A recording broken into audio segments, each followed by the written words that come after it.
La guerra ruso-japonesa no fue un conflicto aislado en Extremo Oriente, sino el primer gran choque bélico del siglo XX entre una potencia europea y una asiática en plena modernización. Su origen fue la rivalidad imperial por el control de Manchuria y Corea, donde la expansión rusa a través del ferrocarril transmanchuriano en base por Arthur chocó con las ambiciones del emergente imperio japonés. Para las potencias europeas, este conflicto fue un laboratorio estratégico, cuyos resultados se reverberarían directamente en el equilibrio de poder continental. La guerra actuó como catalizador crítico para la formación de los bloques que se enfrentarían en 1914. El debilitamiento ruso y la necesidad de aliados, la destrucción de la flota rusa del Báltico en Tsushima y las costosas derrotas terrestres expusieron la debilidad militar y la ineficacia del régimen zarista. Esta vulnerabilidad estratégica convirtió a Rusia de ser una amenaza para el Imperio Británico en un aliado necesitado y menos arrogante. Para San Petersburgo la lección fue clara: no puede permitirse un aislamiento diplomático que la alejara expuesta en los frentes, es decir, Europa y Asia.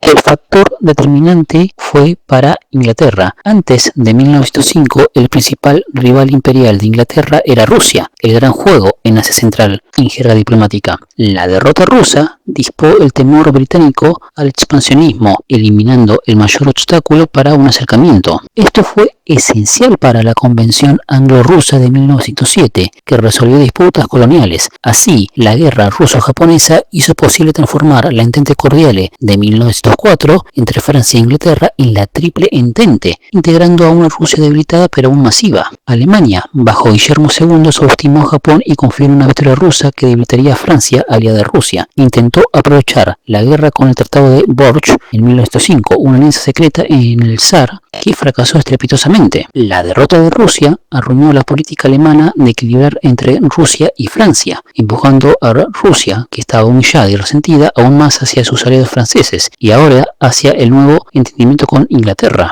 El conflicto prefiguró tácticas y mentalidades de la futura guerra mundial. El ensayo general de la guerra de trincheras, batallas como Budenk y el asedio de Port Arthur mostraron el poder devastador de la artillería moderna, las ametralladoras y la dificultad de lograr avances decisivos en campos fortificados. Los observadores militares europeos, incluidos alemanes y austríacos, tomaron nota, pero muchos subestimaron estas lecciones creyendo que una guerra en Europa sería más corta y móvil. El impacto en la percepción del poder alemán. La debilidad rusa fue malinterpretada en Berlín y Viena. Se generó la peligrosa percepción de que Rusia era un gigante con pies de barro y que tardaría años en recuperarse.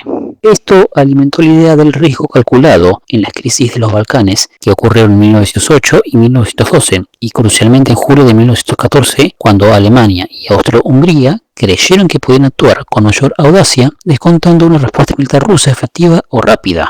Francia, principal aliada y financiera de Rusia, vio como alivio que el zar sobrevivió a la revolución de 1905.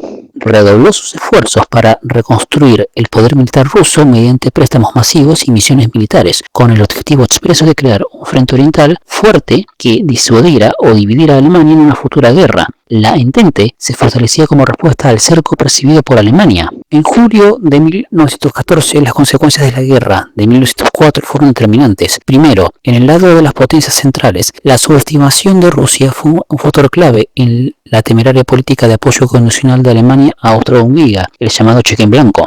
Los germanos creían que Rusia aún estaba débil, retrocedería, como lo había hecho durante las crisis de Bonn en 1908. Este error de cálculo fue fatal. Rusia, tras una década de recuperación y con su honor nacional en juego, ordenó la movilización parcial y después general. Segundo, en el lado de la Entente. La Triple Entente ya era una realidad operativa gracias parte a la reconfiguración posterior a 1905. Francia no dudó en respaldar a su aliada Rusia, consciente de que necesitaba el frente oriental. Inglaterra, aunque dudando, vio cómo la agresión alemana contra Francia a través de Bélgica amenazaba el equilibrio continental que la Entente buscaba preservar. La profecía autocumplida. El sistema de alianzas rígidas cristalizado tras la guerra ruso-japonesa funcionó como una trampa. La percepción de debilidad rusa incitó a Austria y Alemania a la dureza. La alianza reforzada de Rusia con Francia e Inglaterra le dio la confianza para no ceder. El plan Schlieffen alemán era la respuesta militar a esta geografía de la Entente. La guerra ruso-japonesa fue el eje geopolítico que torció el brazo de la historia europea hacia la confrontación total. Al humillar a Rusia, transformó las alianzas haciendo posible la Triple Entente. Al mismo tiempo generó en Alemania una ilusión de ventana de oportunidad y una peligrosa subestimación del potencial bélico eslavo. Al prefigurar la guerra industrial moderna, sentó las bases tácticas para el estancamiento sangriento del frente occidental. Así, este conflicto lejano no fue una mera anécdota, sino el evento catalizador que reorganizó el tablero de poder, endureció las percepciones y soldó los bloques que 10 años después chocarían en la Primera Guerra Mundial. La derrota en el Mar Amarillo y en Manchuria resonó directamente en los pasillos de los gobiernos de Londres, París, Berlín, haciendo inevitable el camino a Sarajevo y más allá.